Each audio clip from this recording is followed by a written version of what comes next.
നീതിമാൻ ദൈവം കാൽവരി ക്രൂശിൽ ബലിദാനമായതിൻ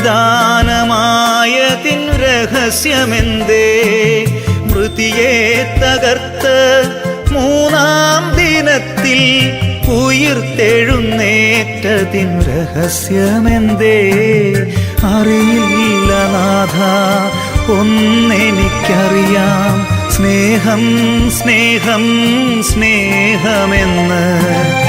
അറിയില്ല നാഥ, ഒന്നെനിക്കറിയാം, സ്നേഹം സ്നേഹം സ്നേഹമെന്ന്. അങ്ങേ തിരുമുറിവുകളിൽ എന്നെ മറയ്ക്കേണമേ, അങ്ങേ തിരുഹൃദയത്തിൽ എന്നെ ഇരുത്തേണമേ.